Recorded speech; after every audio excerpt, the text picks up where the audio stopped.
Hey, and welcome to this week's Profit Maximizing Moment. This show is dedicated to helping business owners dramatically improve their bottom line with our weekly profit maximizing tips that you can use now to help your bottom line. I'm your host and coach, Wayne Bilal. I'm also the founder of a local CPA firm that works with business owners to help them make more money and keep more of it from the IRS. We do that with our tax planning programs and with our business coaching programs. Today, we're going to talk about why you should diversify your business and the correct way and the wrong way to diversify. But first, support for today's show is brought to you by Profit Maximizing Publishing, which published my book, The 90-Day Profit Reset, which you can get on Kindle for next to nothing. I think it's like $2.99 or something like that. Though paperback version, I think, is still the way to go because you can tape it, you can tab it, and highlight it and go over it more frequently. Okay. Basically, this book's designed to show you how to gain your independence from reduced cash flow, shrinking margins, and evaporating customer base. You'll find in this book idea after idea and checklist and everything you need to help you increase your profits. Hopefully, this is designed to help you get from where you're at to a very streamlined business in a very short amount of time by concentrating on the important things. All right, why you should diversify your business? Well, look, successful diversification offers security and great opportunities for increased profits. So that's the two things. If something happens to one of your businesses, regulations, a change in customers, buying patterns, a competitor, you're not out of business. You got something else going on. You need to differentiate, though, between the two types of diversification, one of which works far better than the other.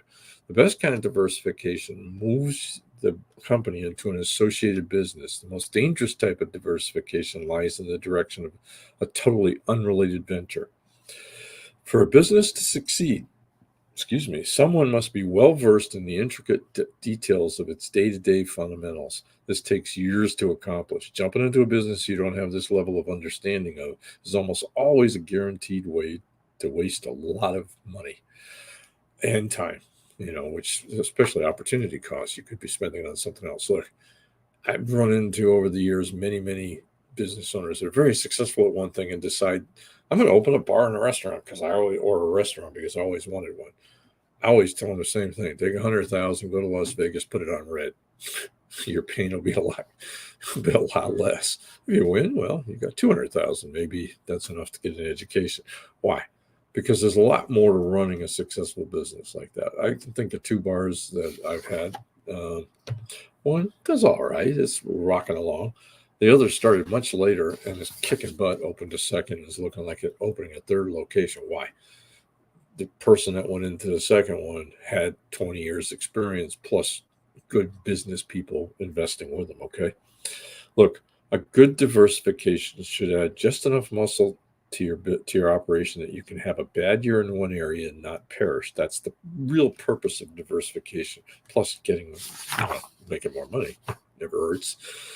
What does that mean? Diversification can mean adding a new product line to meet additional needs of your current customer base. This is really the best way.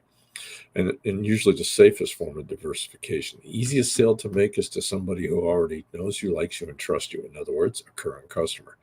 All right. Something is wrong with a new product or service if a loyal customer won't buy it. You should use your existing customers as a sounding board to improve the product or your presentation before you spend big bucks rolling it out to the general public. Innovative companies, let me give you an example. We do it, truthfully. Yeah, we did tax returns since the very beginning. We started doing tax planning, and now it's become a major profit center. It also, we've done financial statements. Now we're doing profit coaching and profits and financial statement analysis. Again, a profit center. But what is the key of both of those is that they add value to the business owner. All right. And sold it only to my own clients still, truthfully. But we've got the procedures in place and we can roll it out anytime we feel like it. And that's the thing. How do you get new ideas for you? Okay. Innovative companies have a process for churning out new ideas. They don't just wait for the light bulb to go boom. Yeah, that's not how it always works. Sometimes it does. That's pretty cool when it does. They work at developing new ideas and products. Not all of them are hits. Even if only a few are, you will be known as that innovative company that customers feel they must follow. All right.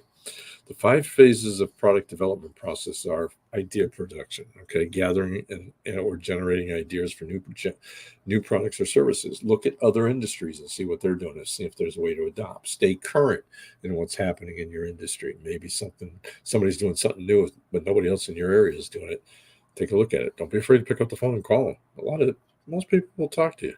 Screening, choosing the more promising concepts and discarding or improving the rest. All right. You can't do it all. So, I mean, you come up with 10, 15, 20 ideas. You can't do them all. They're always down to the best one, maybe the best 2 or 3 at most. That's it. Market testing. Testing the product with your current customers is, like I said, an excellent way to improve on an idea and save money. Because if they're not buying it, something's wrong with it.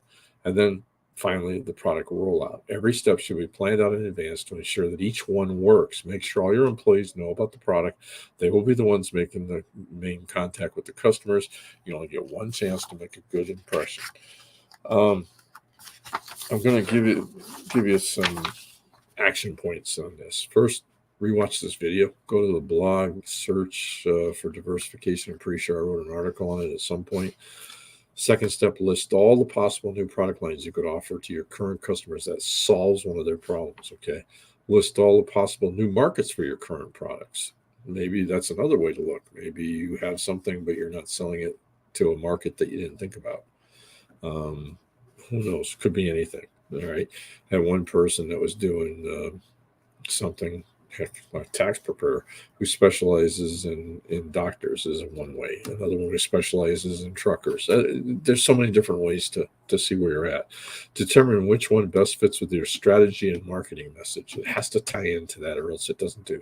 Run your cost numbers and determine your break-even point. How much do you have to sell before you start making a profit? Then follow the 5 phases of the product development process discussed in this article. Look, diversification, I mean, really, truthfully, my opinion is you're either growing or you're dying. It's very seldom that I see a company go and stay that way forever. Okay.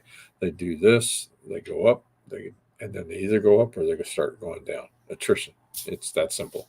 So what we need to do is keep growing. And one of the best ways to grow is by adding more products or diversifying into areas that your current customers need, or another area that can use what you already offer. Hey, until next time, this is Wayne Blau saying, let's make this our most profitable year ever and have a wonderful weekend, and God bless. Take care.